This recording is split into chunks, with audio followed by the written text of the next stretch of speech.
SLT Mobitel, the connection. SLT Mobitel, the connection. ලෙන්ගතුකම වැඩි කරගන්න ලව්ජු රුපියල් 50ට අඩු කළා. මාමේ එන්න අපිට එකක් බොමු.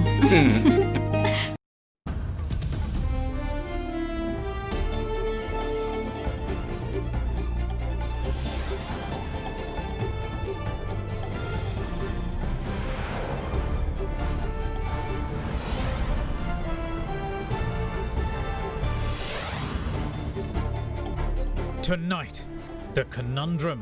The GMOA says that less than half the number of MOH divisions are reporting COVID-19 cases as the daily number breaches 800 once more. Bugs in the system. MP Vasantayapa Bandara tests COVID-19 positive, but the infection communicated 8 days after the test. Ending delays. The Prime Minister promises judicial system efficiency. This Monday, the 25th of January 2021. Buy a 2-litre Coke and get a glass free. Alcohol අඩංගු hand sanitizer භාවිත කරන්න. ලෙඩ රෝග ඇති කරන විෂ බීජවලට එරෙහිව සටන් කරන්න. හඳුන්වා දීමේ මිල රුපියල් 350යි. From AdaDerana, this is AdaDerana First at 9. Live from Studio 24 in Colombo. Good evening and welcome to First at 9. I'm Dhamke Kanaka. Now, though Sri Lanka is reporting relatively high daily case numbers of COVID-19, the Government Medical Officers Association points out that infections are not reported in over 50% of MOH divisions in the island. The country's daily case number breached 800 once more yesterday. The GMOA is confident that by eliminating unnecessary events and limiting travel, the pandemic situation can be arrested.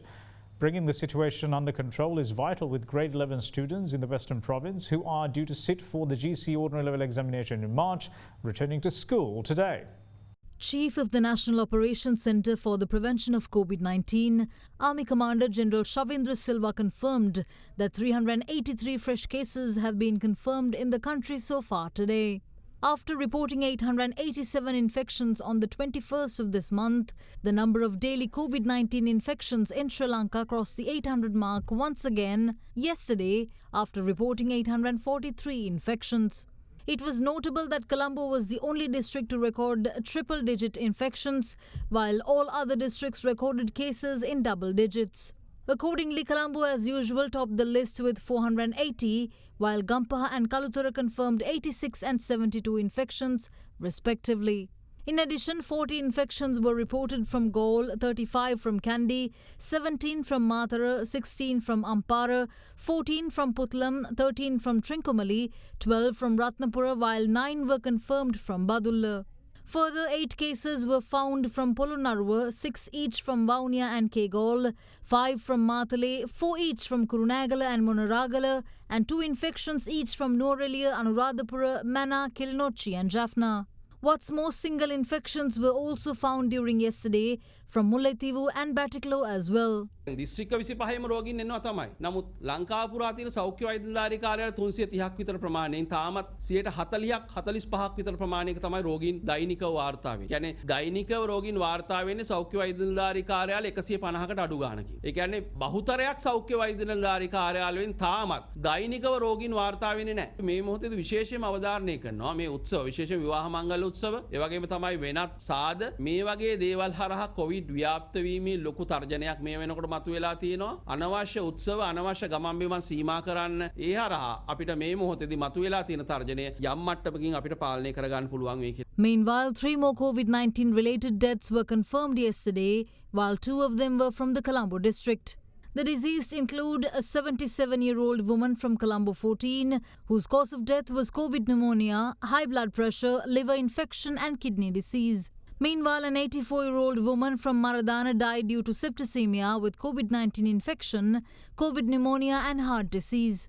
A 65-year-old woman from Pujapiti in Kandy also lost her life due to COVID-19, and the cause of death was ruled as COVID pneumonia and septicemia.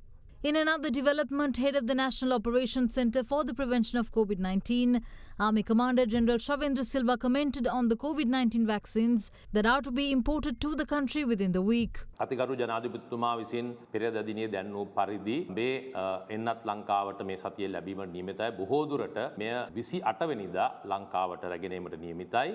ඊට පසු දින සිට අනිවාර්යයෙන්ම මේ ආකාරයෙන් Covid එන්නත ශ්‍රී ලංකාව තුළ ලබා දීමට කටයුතු කරනවා. එන්නත් කිරීම ලයිස්තුගත කිරීමක් කරලා තියෙනවා. මේ වෙන මේ සියලුම ලයිස්තුගත කිරීම කළා අවසන්. අපි දන්නවා නම් වශයෙන් අපි කාටද දෙන්න යන්නේ කියන එක. ඒත් එක්කම ඉන්දියාවේ සිට ජාත්‍යන්තර අපේ කටුනායක ජාත්‍යන්තර ගුවන් තොටුපළට රැගෙන ආවන් පස්සේ එතන සිට මේවා ප්‍රවාහනය කිරීම සම්බන්ධවත් මේවා අපි පෙරහුරු කරලා තිබෙනවා. මේ එන්නත් කරන්නේ ප්‍රථමයෙන් හම්බෙන ලක්ෂ 5-6 අතර සංඛ්‍යාව කොටස ලබා දීමට කටයුතු කරන්නේ ඉදිරි පෙළ COVID-19 සම්බන්ධව මේ රටේ COVID පැතිර යාම වැළැක්වීම සඳහා නැත්නම් COVID ආසාදීනය වෙන කට්ටිය ජීවතුන් අතර රැකබලා ගැනීම සඳහා කටයුතු කරන ඉදිරි පෙළ අයවලුන්ට තමයි ප්‍රථමයෙන්ම ලබා දීමට කටයුතු කරන්නේ. Meanwhile, several areas were placed under isolation at 6 a.m. today, and they will remain to be so until further notice due to a spike in the number of cases reported. Accordingly, Malkonia village in 140 Bolana South Grama-Niladari division of the Ambalanthura Divisional Secretariat and the Grama-Niladari divisions of Palliyakotuva and Galhinna belonging to the Pujapitiya MOH division were brought under isolation. In the meantime, several areas in Ampara district were brought out of isolation this morning. Accordingly, areas of Kalmune 1C, Kalmune 1E, Kalmune 2, Kalmune 2A, Kalmune 2B and Kalmune 3A that comes under the Grama-Niladari divisions of Kalmune North were brought out of isolation at 6 a.m. today. Further, the isolation status of Kalmune 1, Kalmune Kudi 1, Kalmune Kudi 2 and Kalmune 3 of the Kalmune South Grama-Niladari division was also lifted. In addition, the status of isolation in the Grama-Niladari divisions of Yonakapura East and Yonakapura West within the Dikwala police area were also lifted this evening. In more news, the schools in Western Province which were closed due to the second wave of COVID-19 reopened today, but only for grade 11 students who will be sitting to the GCE ordinary level examination with strict adherence to health and safety protocols. However, the schools that were located in isolated areas still remain closed as they weren't allowed to reopen. යම් සීමාවන්ට යටත්ව බස්නාහිර පළාතේ පාසල් විවෘත වුණා. යම් ශ්‍රේණි සඳහා විශේෂයෙන්ම අපේ අවධානය යොමු වී තිබෙනවා පාසල් බස් රථවල ළමුන් ප්‍රවාහනය කිරීම, ඒ වගේම පුද්ගලික වෑන් රථවල පාසල් දරුවන් ප්‍රවාහනය කිරීම. මේ සම්බන්ධයෙන් නිරන්තරයෙන් සොයා බැලීම සඳහා රථවාහන අංශවල නිලධාරීන්ට ඒ සඳහා උපදෙස් ලබා දී තිබෙනවා. විශේෂයෙන්ම මුහුණු ආවරණ පැළඳීම, නිරෝධායන රීතීන් අනුව කටයුතු කිරීම මේ කාරණා සම්බන්ධයෙන් සොයා බලනවා. පාසල් සිසුන් ප්‍රවාහනය කරන පොදු ප්‍රවාහන සේවා හෝ පුද්ගලික ප්‍රවාහන සේවාවල රියදුරන් වගේම සහායකයින්ට මේ සම්බන්ධ වගකීමක් තියෙනවා. නිරන්තරයෙන් මේ වැරදි පෙන්වා දෙමින් නිරෝධායන රීතීන් වලට අනුගත කරවීමට පොලිසිය කටයුතු කරනවා. නමුත් දිගින් දිගටම යම් වෑන් රථයක් නැත්නම් එහි රියදුරු සහායකට අනුගත නොවි කටයුතු කරනවා නම් ඔවුන්ට එරෙහිව අධිකරණමය ක්‍රියාමාර්ග ගැනීමට සිදු වෙනවා. පාසල් ළමුන් ප්‍රවාහනය කරන වෑන් රථ, බස් රථ, ඒ වගේම පුද්ගලික ප්‍රවාහන සේවා ආශ්‍රිතව මෙම පරීක්ෂා කිරීම මේ සතිය තුල අකණ්ඩව සිදු කිරීමට ශ්‍රී ලංකා පොලිසිය කටයුතු කරමින් පවතිනවා. In the meantime, the total number of COVID-19 recoveries in Sri Lanka crossed the 50,000 mark, with 653 patients being discharged from hospitals upon full recovery during the day. It puts the island's overall number of recoveries at 50,337. With that, the number of active COVID-19 cases in Sri Lanka is 8,193. Pay just 500,000 rupees to reserve your unit today. Mulberry Residence. In the meantime, Sri Lanka Podujana Peramuna parliamentarian Vasantha Yapa Bandara has also tested positive for COVID-19. MP Yapa Bandara told Derana that he was informed about his infection 8 days after the PCR test was conducted.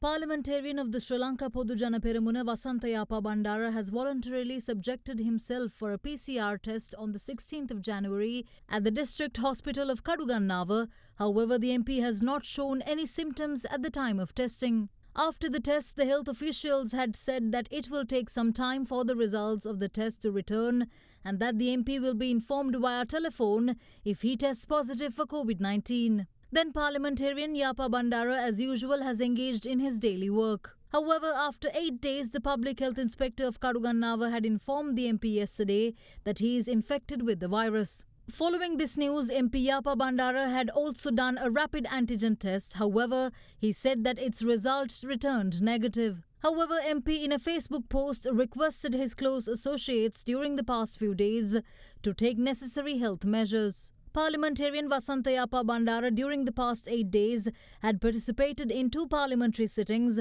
on the 19th and the 21st of this month. Furthermore, he had also attended media briefings of Sri Lanka Podujana Peramuna, meetings of rural programs and a political program at a private media channel. The political program he participated was also attended by State Minister Indika Anuruddha and MPs Chaminda Vijayasiri and Hesha Vitanage. What's more, the parliamentarians Chaminda Vijayasiri and Hesha Vitanage too participated in the working committee meeting of the Samagi Jana Balavegia today. In the meantime, Sergeant at Arms of the Parliament Narendra Fernando told AdaDerana that steps have been taken to identify the associates of the infected parliamentarian Vasanta Yapa Bandara using CCTV footages of the parliamentary sittings for which he attended. Furthermore, the Sergeant at Arms also said that since MPs had adhered to health and safety guidelines, identifying the associates of Yapa Bandara using CCTV footage from the 2 parliamentary sittings is difficult. However, he said that 2 parliamentarians who had least associations with the infected MP were informed of the development. In any case, taking 8 days to produce PCR test results is a considerable issue. When Deputy Director General of Laboratory Services at the Ministry of Health, Dr. Sudhat Dharmaratne was contacted over the matter, he said that he will look into the matter as such an incident had not been reported before. Now, in other stories, former director of the Criminal Investigation Department, Shania Besekar, gave evidence before the Presidential Commission of Inquiry probing the Easter Sunday terror attacks for the first time today. He told the Commission that it was only after the Easter Sunday attacks that the CID uncovered the former LTTE member arrested over the 2018 murder of 2 police officers in Vaunathiv was in fact not linked to the crime. What's more, the Commission also heard that the CID did not know the Vaunathiv police officer's murder was perpetrated by Zaharan and his cohorts until after the attacks. The Presidential Commission of Inquiry probing the Easter Sunday terror attacks attempted to record evidence from former director of the Criminal Investigation Department, Shania Besekar, who was in office at the time of the attacks on several occasions. Owing to the former CID director contracting COVID-19 and other reasons, efforts to record evidence from him proved futile. Other contributing factor was physicians' unwillingness to recommend his release from the Colombo National Hospital as Besekar was receiving treatment for a heart condition. He, however, did give evidence before the Commission today via video link. The first question the Senior State Counsel directed at the former director of the CID was whether an investigation was conducted on the murder of 2 police officers in Vaunathiv on the 30th of November in 2018 when he was the director of the CID. The witness replied that the CID visited the scene on the day of the crime and launched an investigation, adding that a former member of the LTTE arrested pertaining to the incident by the Batticaloa police was also handed over to the CID. The Senior State Counsel then asked the witness whether the CID later confirmed the suspect's involvement in the murder of Vaunathiv police officers. The reply of Shania Besekar was that the CID confirmed the suspect was not involved in the relevant murder of police officers in Vaunathiv only after the April 21st Easter Sunday attacks of 2019. He added that the CID only uncovered the Easter attacks was the doing of the extremist group including Zaharan Hashim after the attacks. The Senior State Counsel asked the witness whether the State Intelligence Service or the Army Intelligence Directorate provided any information to the CID on the Vaunathiv police officer's murder. Besekar responded saying that the report provided by the Army Intelligence Directorate also mentioned the Vaunathiv police officer's murder had LTTE involvement, and as for the SIA's giving information, he said that he has no recollection of it. Prime Minister Mahinda Rajapaksa believes that the development of the country's judicial infrastructure will address the stagnation of court cases. Speaking during a ceremony today, the Premier communicated the government's plans to digitise the judicial system and the construction of 100 courtrooms across the country. Also speaking at the event, Minister of Justice Ali Sabri shared the President's instructions to set up a mechanism to expedite cases, making the judicial system more efficient. As a solution to a number of issues, including the issues brought on by insufficient space at the Halfstoff Court complex, the foundation stone was laid for a new court building named AdaDerana PSA. The event took place under the auspices of Prime Minister Mahinda Rajapaksa today. The construction of the new court building will be carried out at a cost of 16.5 billion rupees and is said to be worked off under 4 phases. මෑතකදී කරන ලද සමීක්ෂණයකට අනුව අපරාධ නඩුවක් මහාධිකරණයේ විභාග කිරීමට පමණක් වසර 9 මාරක් ගතවන අතර 2019 වසරේ සංඛ්‍යාලාකන අනුව නඩු 5000ක් පමණ පවරා අවුරුදු 20කට පසුවත් දිසා අධිකරණයේ තාමත් නොවිසඳී පවතී. ලෝකයේ දියුණු රටවල් වල ජනතාව මිලියනයකට විනිශ්චයකාරවරු 100කට අධික ප්‍රමාණයක් සිටියේදී ලංකාවේ ජනතාව මිලියනයකට අපට සිටින්නේ විනිශ්චයකාරවරුන් 15 දෙනෙක් පමණකි. අතිගරු ජනාධිපතිතුමා මාහට ලබා ඇති උපදේශ නම් මුල් අවස්ථා අධිකරණයක නඩුවක් වසරක් කාලය තුලත් උපරිමාධිකරණයේ නඩුවක් මාස 6ක කාලය තුලත් විසඳා හැකි ක්‍රමයකට අපි කෙසේ හෝල් යා යුතු බවත් ඒ සඳහා ලබා දිය හැකි සියලුම පහසුකම් ලබා දීමට රජයක් වශයෙන් අපි කැපවන බවත් ප්‍රකාශ කරන්නට ඒ වගේම නඩු විභාගයේ ප්‍රමාදයට ජනතාවට ඉතාම බරක් වෙලා තියෙනවා. මේ පියස නම ගොඩනැගිලි සංකීර්ණයට ගාමිව රට පුරා නව අධිකරණ ශාලා 100ක් ස්ථාපිත කරන්න අධිකරණ ඇමතිවරයා කටයුතු කරගෙන. අධිකරණ ශේෂ්ත්‍රයේ යටිතල පහසුකම් මේ ආකාරයේ සංවර්ධනය වෙන විට නඩු විභාග කඩිනම් කොට ඒවා වගේ ප්‍රමාදයන් වළක්වා ගත හැකියයි අපි විශ්වාස කරනවා. අපේ ඉලක්කය මුළු අධිකරණ පද්ධතියම ඩිජිටල් කරණය කිරීම. එම කටයුත්ත ලබන පෙබරවාරියේ සිට ආරම්භ කරන්නට ඇමතිතුමා අද උනන්දු වෙනවා. පසුගිය කාලයේ බැලුවම වසර 40කට පසුව පරිමාධිකරණවල විනිශ්චයකාරවරුන්ගේ සංඛ්‍යාව 60%කින් වැඩි වෙලා තියෙනවා. ඒ රටක් ලෙස ලැබු ජයග්‍රහණයක් කියලායි මම විශ්වාස කරනවා. එම විනිශ්චයකාරන් සංඛ්‍යාව තවත් ඉහළ දමන්න ඕන කියලා අපි විශ්වාස කරනවා. මේ ප්‍රතිසංස්කරණ එක් රැයකින් නිම කරන්න බැරි බවත් එක රටක එක නීතියක් වෙනුවෙන් ජාතික අවශ්‍යතාවය ගොඩනැගීමේ කාර්යයට අප මුල පුරා තිබෙනවා. We will see you once more on the other side of this break. Stay with us.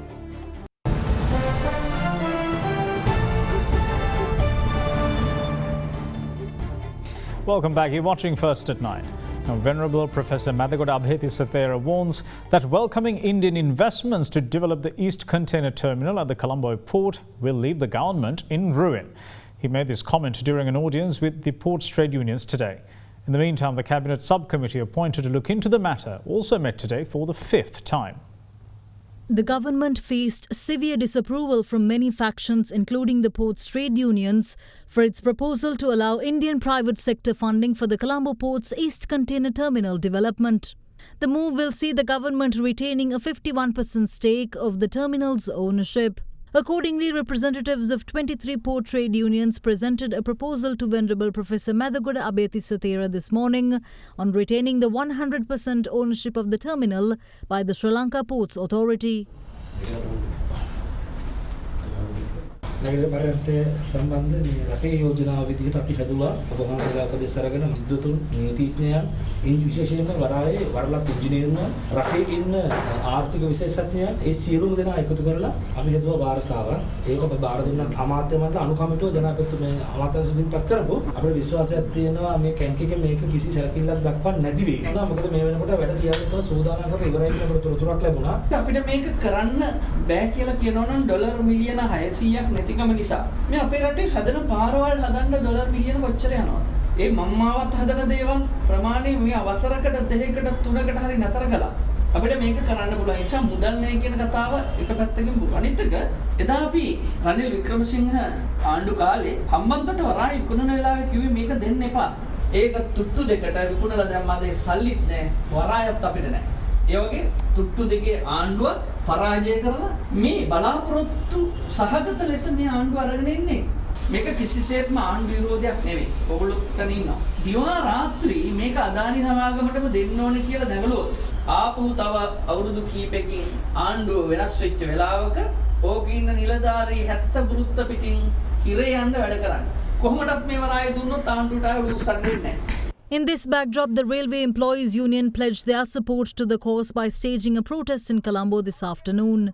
The protesters had written their objections to the president on postcards. Meanwhile, the matter was touched on in the political arena as well.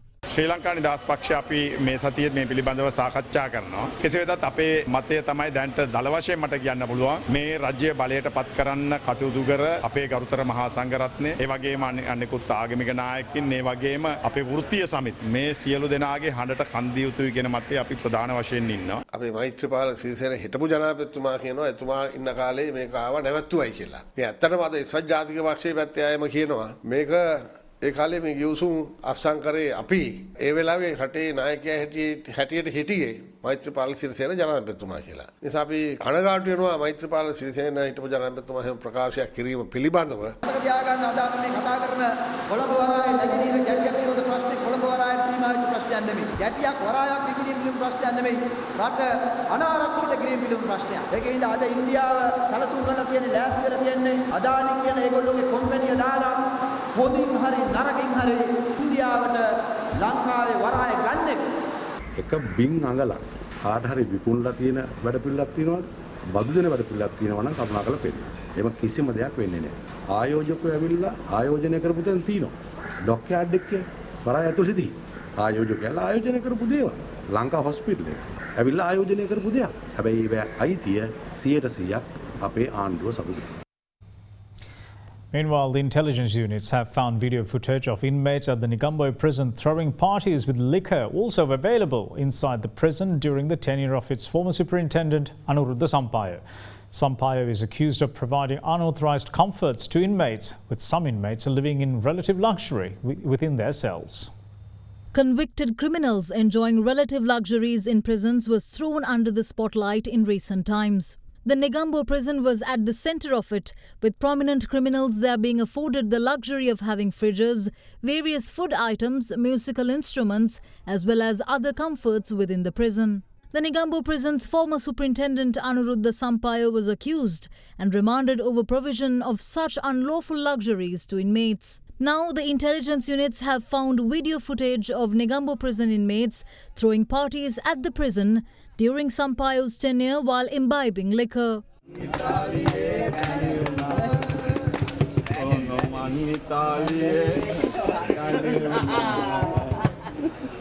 Two televisions had been set up at this cell. The use of a blender can also be seen. The inmates had been afforded the luxury of having parties inside the prison with a chance to also imbibe liquor.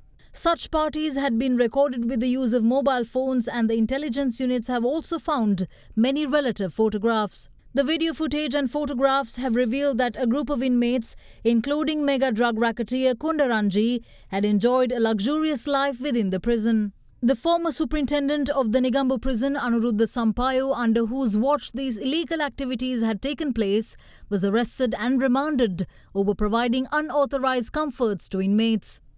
He was granted bail recently, however, charges are filed against the suspect. A person was killed in a shooting that took place in the area of Pallemulla in Panadura this morning. Two individuals arriving on a motorcycle have opened fire at a group of persons travelling in a three-wheeler. The incident was recorded on CCTV. One of the passengers inside the three-wheeler sustained critical gunshot wounds and succumbed on admission to the Panadura base hospital. The deceased is identified as a 32-year-old residing in Keselwatta in Panadura. The perpetrators of the shooting or the motive behind are yet to be ascertained. Investigations into the incident are being conducted by the Panadura North Police.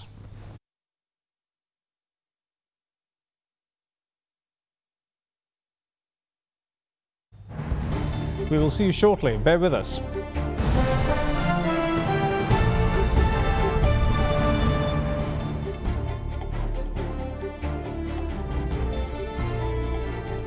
Welcome back. This is First at 9. Liberty Publishers launched its daily English newspaper, The Morning, today, making it the 7th publication under its belt. Readers will now have the chance to get their hands on The Morning Daily, covering a wide array of subject matters from politics to entertainment. Starting today, The Morning is available island-wide. To quench the reader's thirst for information, Liberty Publishers today launched The Morning, its daily English newspaper publication. Handing over the first publication of The Morning Daily to... Its maiden issue was presented to Vice-Chancellor of the University of Colombo, Professor Chandrika Vijayratna, by Chairman of the Derana Media Network and Liberty Publishers, Dilith Jayavira. The Morning joins a repertoire of trilingual weekly and daily publications by Liberty Publishers, including Aruna, Satyaga Aruna, The Sunday Morning, Tamilan, and tabloids Dharani and Tharuva. Since the launch of the weekly publications Satyaga Aruna and The Sunday Morning on the 30th of September in 2018, Liberty Publishers have now expanded their publications to 7. Catering to the English audience of the country, The Morning covers current affairs, politics, business, arts and entertainment, as well as features. The Morning will be available island-wide from today.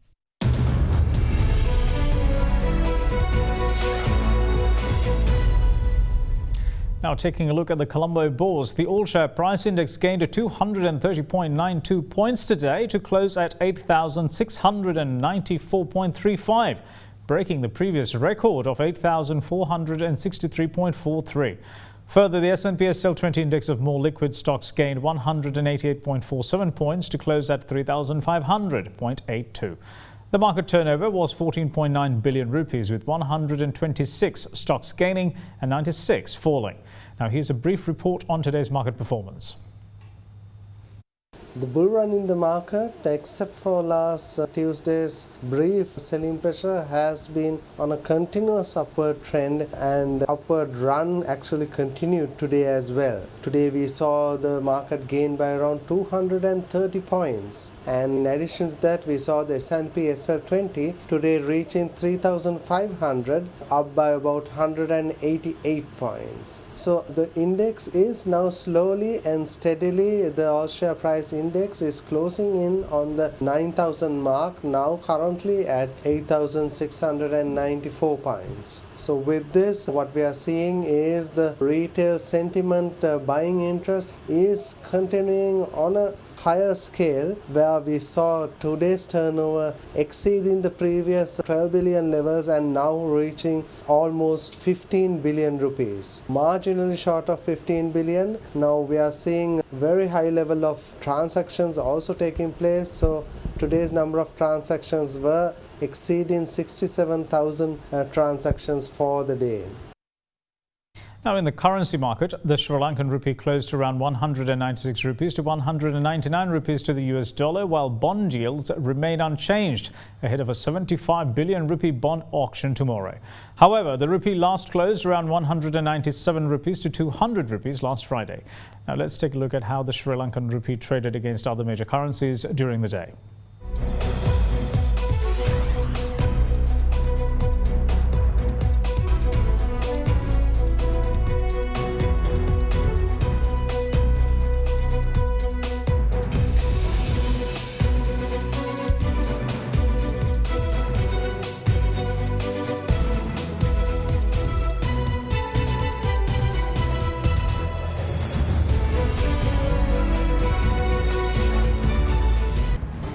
And that's it from all of us here at First at 9. Thanks for watching. Bye-bye.